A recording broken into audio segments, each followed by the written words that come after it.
Death, it is always there, following us in the shadows, hiding in the dark corners of our lives.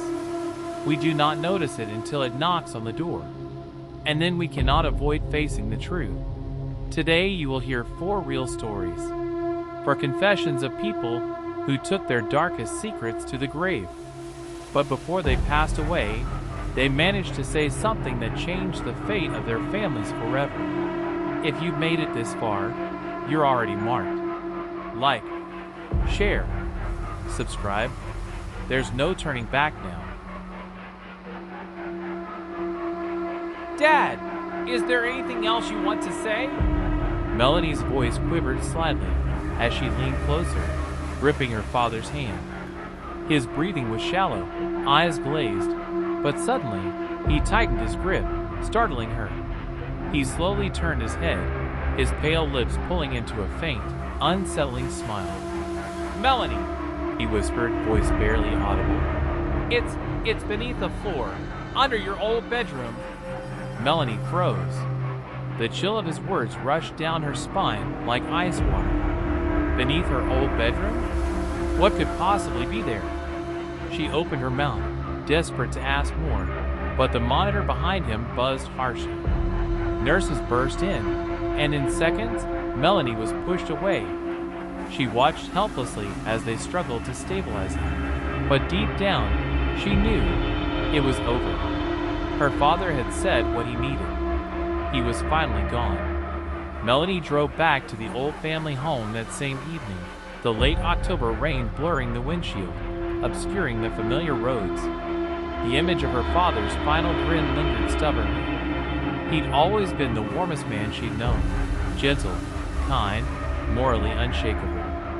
Or was that just the image she'd always accepted? She pulled into the driveway.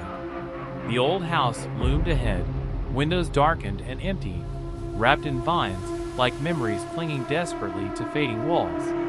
Inside, the smell of dust and stale memories embraced her.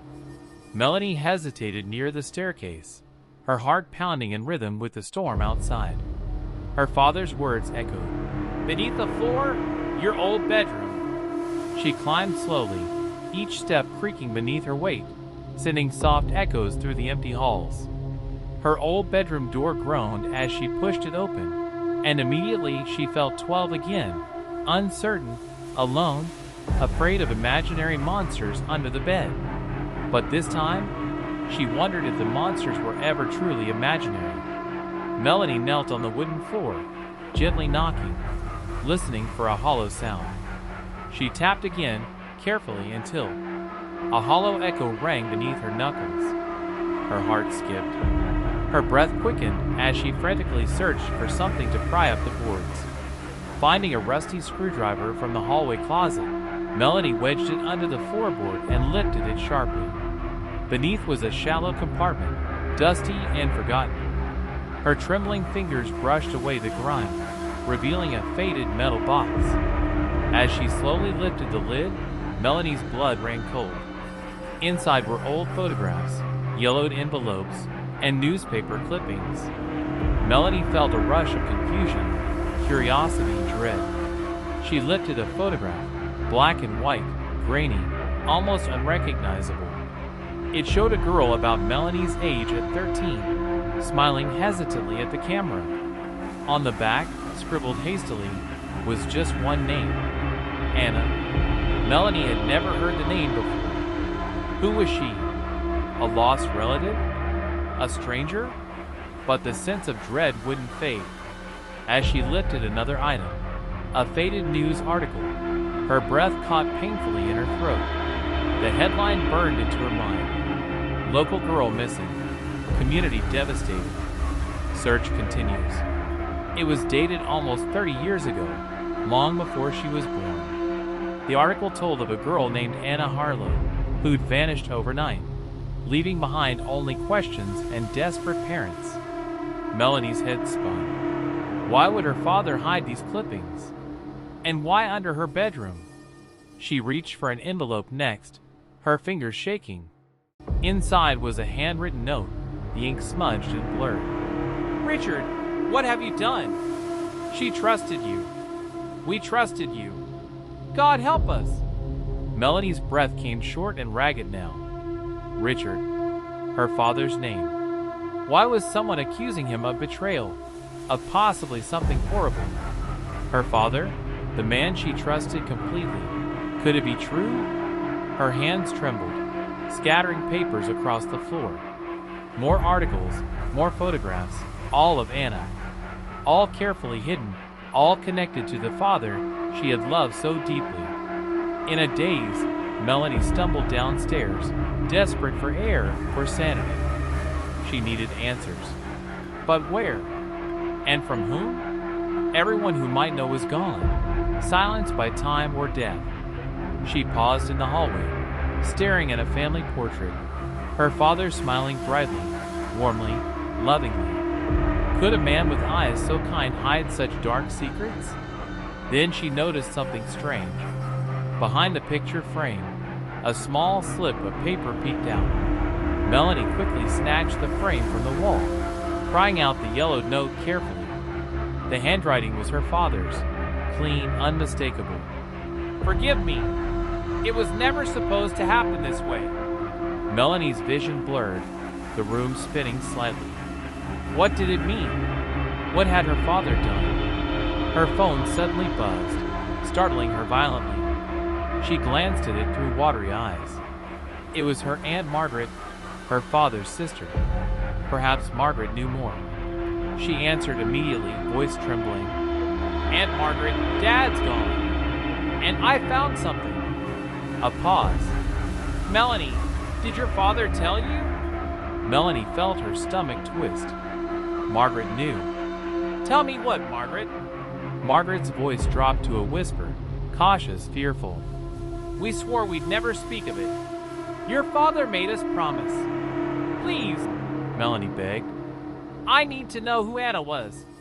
Margaret hesitated, then sighed deeply, regretfully. Anna was your father's first love. Everyone knew her in town. Beautiful, lively, innocent. But she vanished, and suspicion fell everywhere. Richard was questioned, but eventually cleared. It destroyed our family, though. But now, her voice faltered. Melanie pushed. What is it? Melanie, when Anna disappeared, your father became withdrawn. He was never the same. He kept secrets. I don't know if he was guilty, but I know he hid something terrible. Margaret stopped abruptly. Melanie's chest tightened painfully. What was it? Aunt Margaret? A long, dreadful pause. Something beneath the house. Something darker than just photographs. Melanie's pulse thundered. What do you mean? Margaret whispered urgently. Don't dig any deeper, Melanie. Please, let the dead rest. The call ended abruptly. Melanie's heart pounded violently. Her head screamed questions. She stood frozen, staring at the old wooden floorboards beneath her feet. She had no choice. Minutes later, rain soaked through her clothes as she dragged a shovel from the shed, her flashlight trembling in the stormy darkness. She knelt beside the house, breathing heavily, before plunging the shovel deep into the earth beneath her old bedroom window. The earth came loose easily, as if waiting decades to reveal its secret. Minutes passed, or maybe hours, until her shovel suddenly struck something solid. Melanie knelt, brushing aside the dirt with bare, filthy fingers. Her breath caught violently. Her heart stopped, nausea flooding her senses. In the wet earth, illuminated by lightning flashes, was the unmistakable white gleam of bone. Human bone. She recoiled, stumbling backward, gasping for air. Thunder cracked overhead, drowning out her scream. Tears mixed with rain as Melanie realized the horrifying truth. Her father had indeed hidden a terrible secret, darker than anything she'd imagined. She knelt sobbing, the flashlight flickering weakly on the bones of someone once loved, someone robbed of life, buried beneath her childhood innocence. Anna, Melanie whispered through tears, voice broken, lost. I'm sorry. But sorry could never undo what had been done, could never erase the truth. Her father was not the man she'd known. Beneath kindness had hidden darkness, a shadow now forever cast across her life.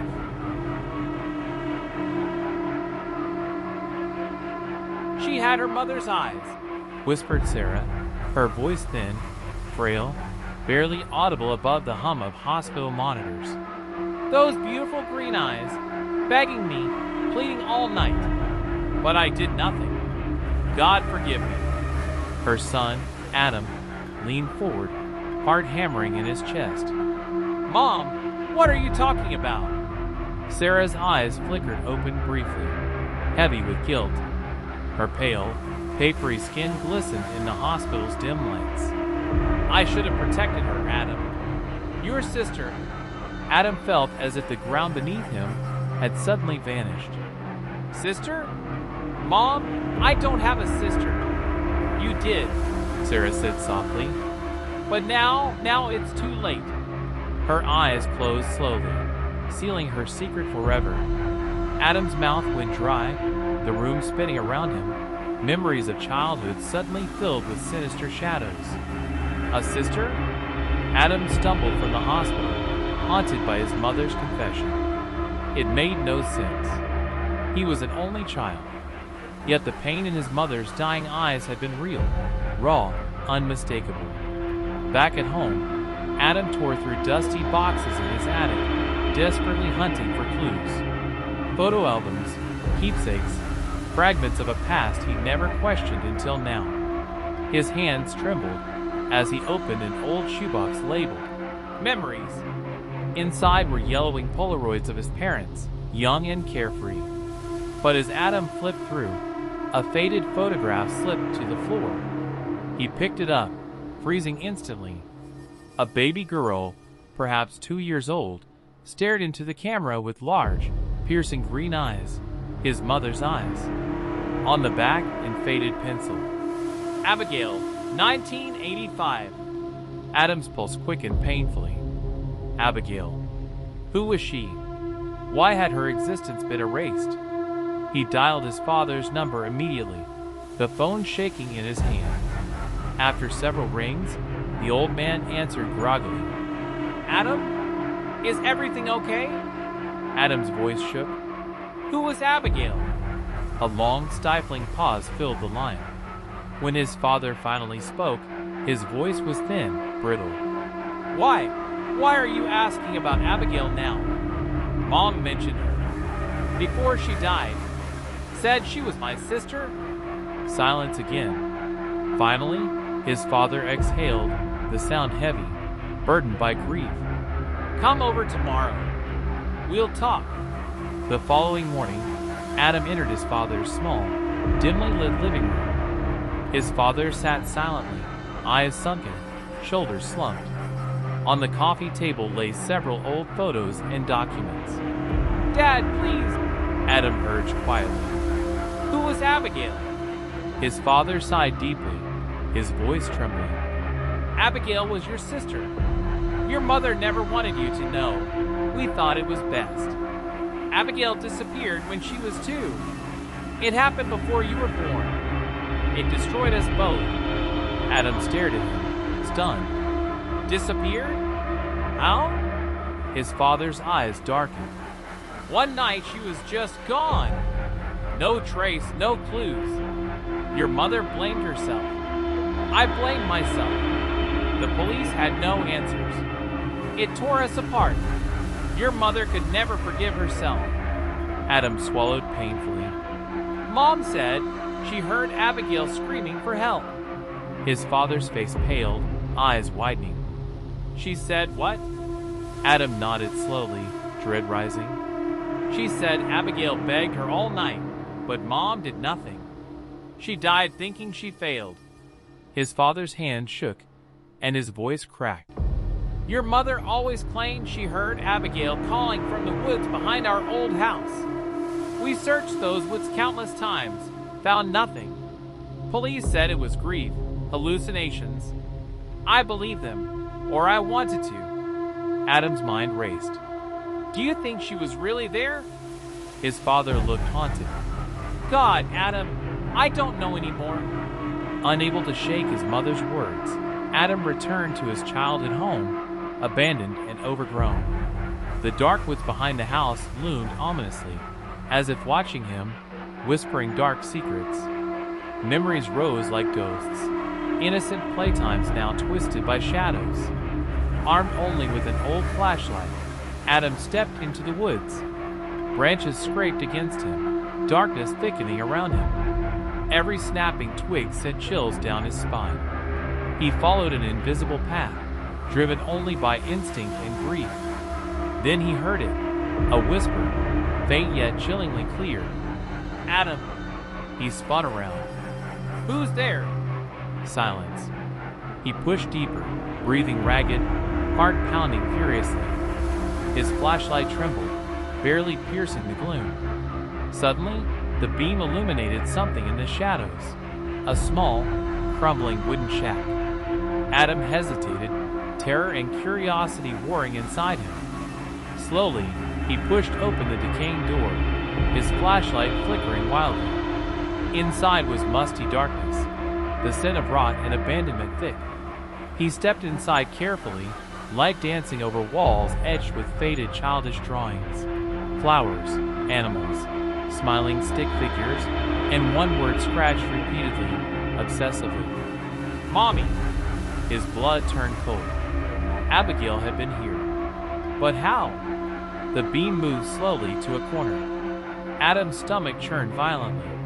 A filthy mattress, rotted toys, and beneath them something small, pale. Bones, child-sized, delicate bones, abandoned to darkness. Adam staggered back, horrified, choking back bile. Abigail had never vanished. She'd been here the entire time, trapped, abandoned, left to die just yards from home. A cold wind blew suddenly through cracks in the walls, whispering something unbearable. "Mommy, help me!" Adam turned and fled, bursting from the shack, gasping for air. His vision blurred with tears and disbelief. How had this happened? How had they missed her? He collapsed in the mud, sobbing uncontrollably, overwhelmed by grief, guilt, fury. His mother's words echoed endlessly. "I did nothing." Suddenly, headlights cut through the darkness. Adam squinted as his father stepped out, pale and haunted. "I knew you'd come," his father whispered, tears streaming silently down his face. "I always feared she was close, but I was too cowardly to face it." Adam stared numbly. "You knew?" His father nodded bitterly. "Deep down, I suspected, but I buried it. We both did. I let your mother believe it was madness. It was easier." Adam's jaw clenched. "Easier than saving Abigail?" His father didn't answer, just wept silently, haunted by ghosts now freed. The truth hung heavily between them, bitter, irreversible. Abigail's story had ended tragically years ago, silenced by denial, buried beneath fear. Adam knew now his family's greatest crime. Not murder, but indifference, turning from suffering, letting a child vanish into shadows, because facing truth hurt too much. Adam knelt again, gently touching the earth. "I'm sorry, Abigail," he whispered softly. "You deserve better." Yet the wind replied softly, cruelly, in his mother's tortured voice. "Forgive me." But forgiveness, Adam realized bitterly, was no longer theirs to give.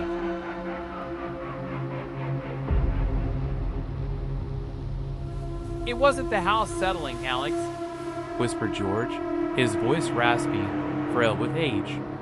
"All those noises, creaks, whispers at night. I told you it was wind, just old wood.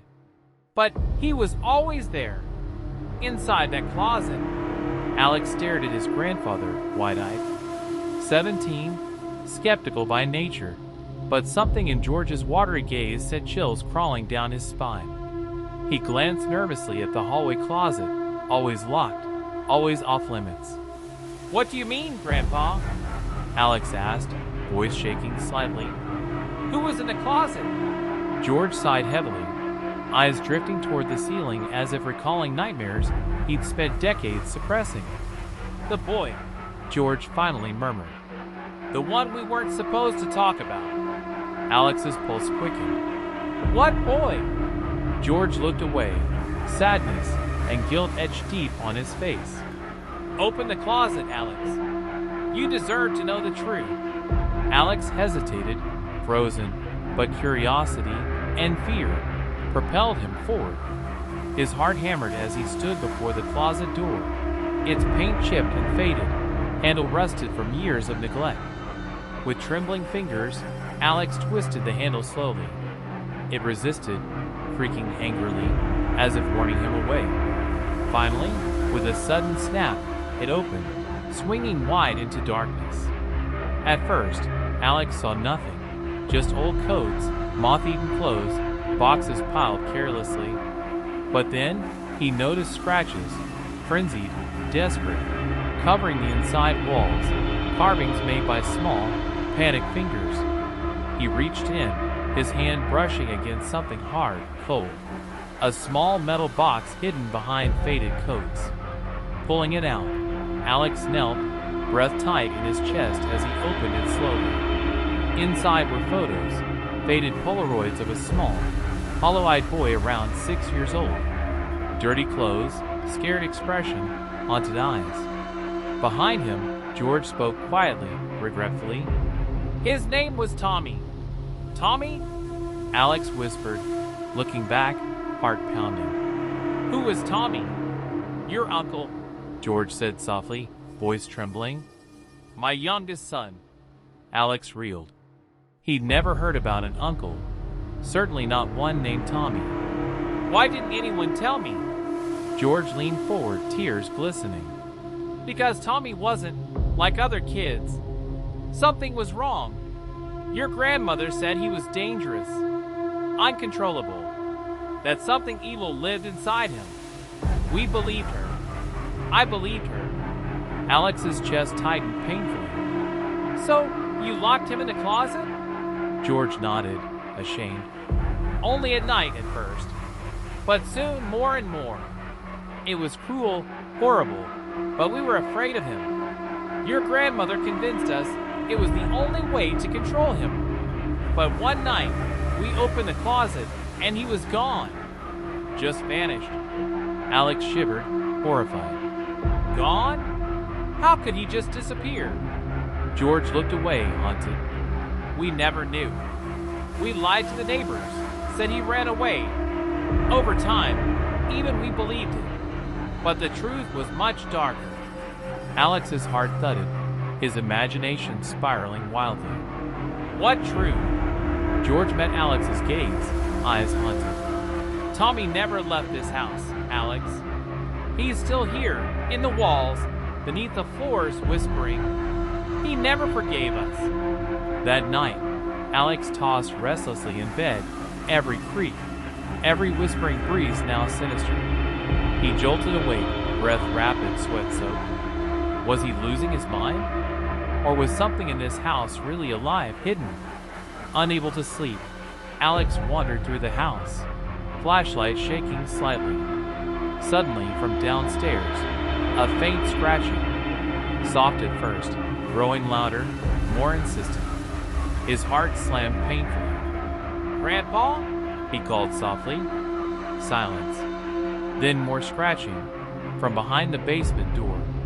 Terrified yet drawn by curiosity, Alex crept down the basement steps, each creak sending shivers down his spine. The flashlight beam flickered erratically, casting distorted shadows that danced ominously.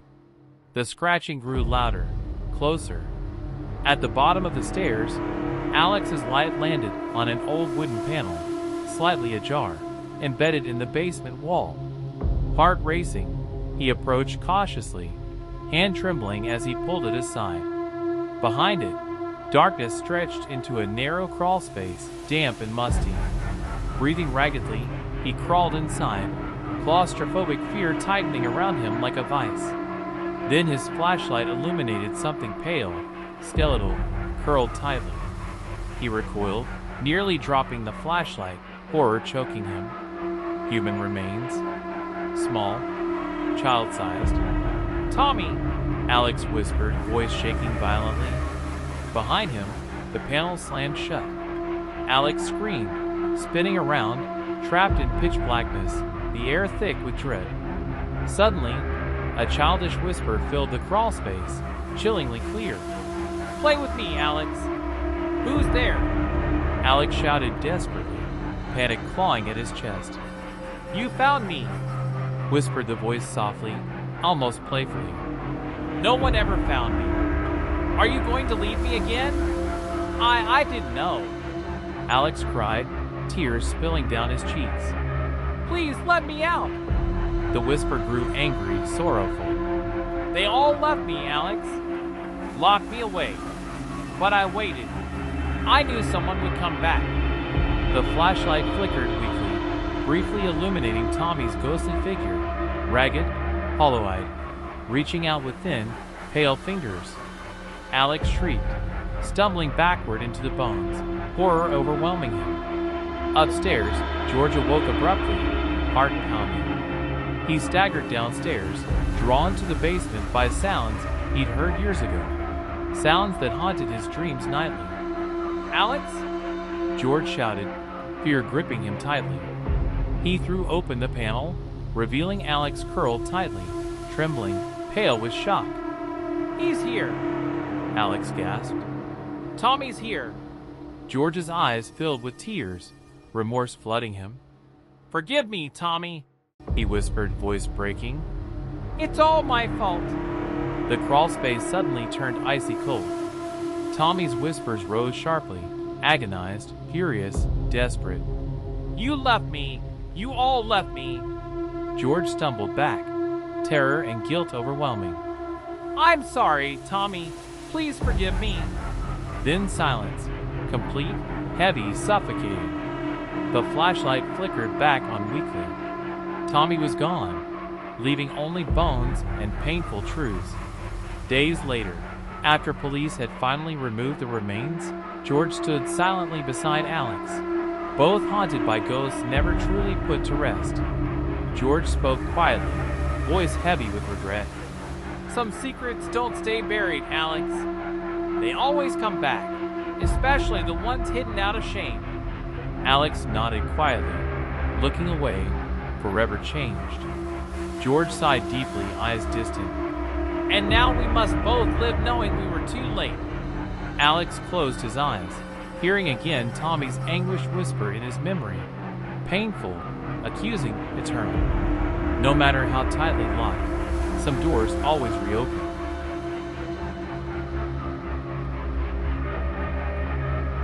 "Your grandmother was dangerous," whispered William, his aged voice strained, eyes cloudy with both fear and sadness.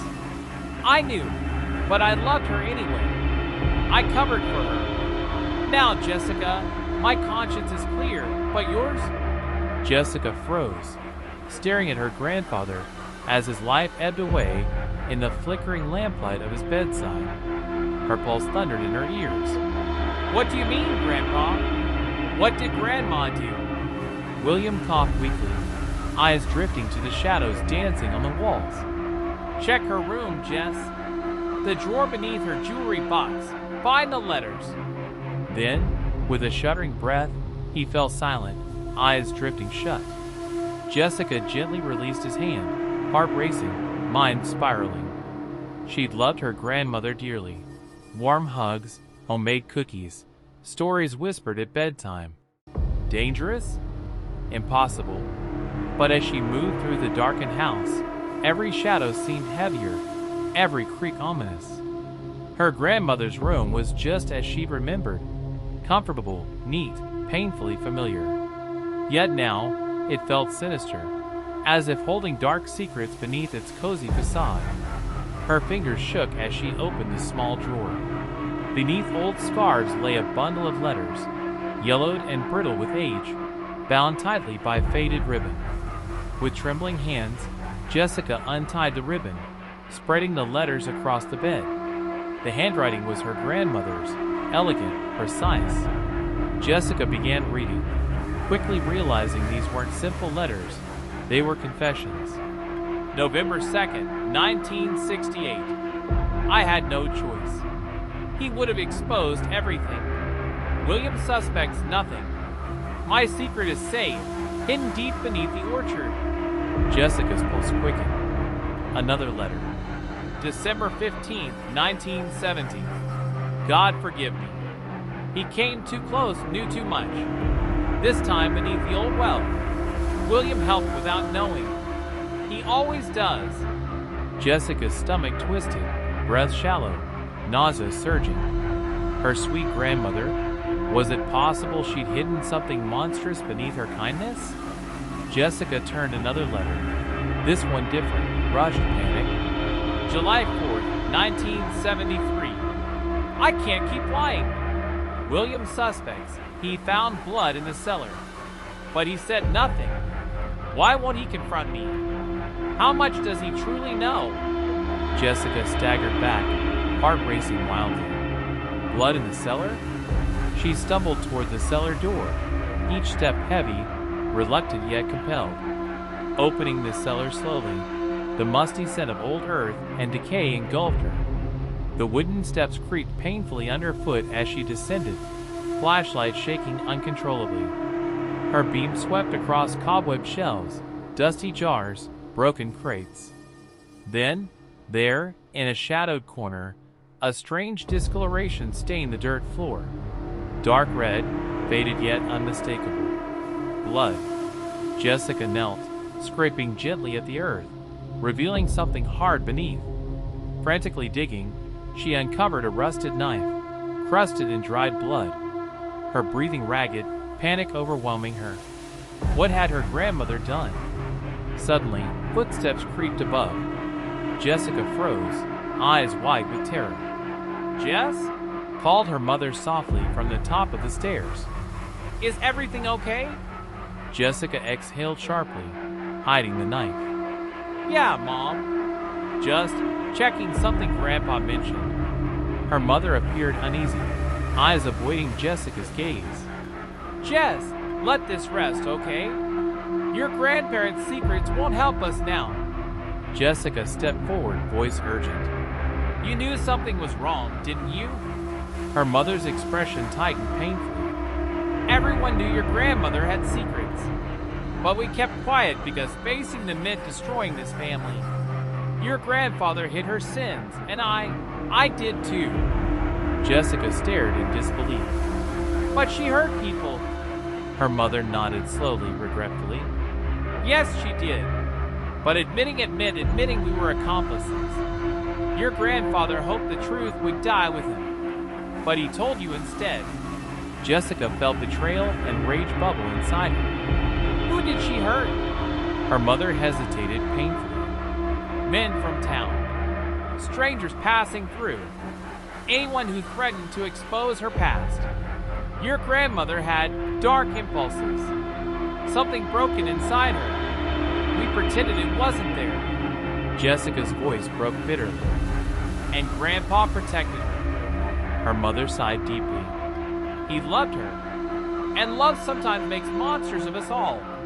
Jessica stepped outside, rain soaking her clothes, wind biting her skin. Her eyes fell upon the orchard, dark, twisted branches swaying mournfully in the storm. She recalled the letter. Hidden deep beneath the orchard. Driven by a desperate need for truth, she grabbed a shovel, rain blurring her vision. Mud splashed as she dug furiously, searching for answers that terrified yet consumed her. Then her shovel struck something hard, metallic. She fell to her knees, scraping mud away, revealing an old metal box. She opened it, heart racing uncontrollably. Inside, faded photographs of her grandmother, smiling sweetly beside young men whose faces Jessica recognized vaguely from old, yellowed missing person posters she'd seen as a child. Beneath the photographs, a note. William, if you find this, I'm sorry. I tried to stop, but the darkness was stronger. Forgive me. Jessica wept bitterly, the horrifying truth finally undeniable. Her grandmother had hidden darkness behind kindness, murder behind love. But something else caught her eye, a photograph beneath all others. Jessica gasped sharply. It was her grandfather, much younger, smiling broadly, his arm around her grandmother, both standing beside freshly turned soil beneath the orchard, the place Jessica now knelt. He'd known all along. Jessica's blood ran ice cold, dread suffocating her. Her grandfather's voice echoed chillingly in memory. "My conscience is clear, but yours?" She understood now. The darkness hadn't been her grandmother's alone. Her grandfather had silently enabled every terrible act, hiding behind ignorance, shielding the family from scandal by burying the truth, literally. Jessica stumbled backward, horrified. Her family legacy wasn't just tragic, it was monstrous, a cycle of hidden sins festering beneath love's warm embrace. As lightning flashed, illuminating the orchard briefly, Jessica glimpsed something in the shadows. Figures, fleeting, ghostly. She felt watched, judged by generations who had remained silent, complicit in hiding unspeakable truths. She dropped the photos, scattering them into the mud. Her heart pounded violently. No matter how far she ran, these secrets would forever follow. Her phone buzzed suddenly, startling her. Unknown number. She answered breathlessly. A quiet voice, familiar yet impossible, whispered faintly through static. "Jessica, don't dig any deeper.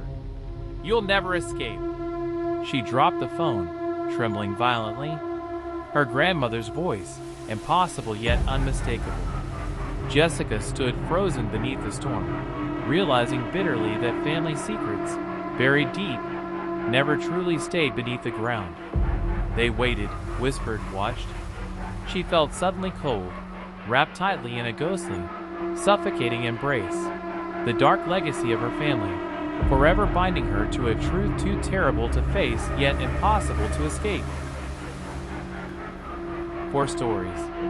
For families destroyed by truths that should never have been revealed. For confessions that changed everything. But how many more such stories remain hidden in the dark? Every family has its secrets. Every person has its sins. Sometimes it is better not to know. Or do you still want to know the truth? The choice is yours. And remember, death does not always mean the end. Sometimes it's just the beginning. Think about it while you fall asleep tonight, because the truth is always somewhere nearby.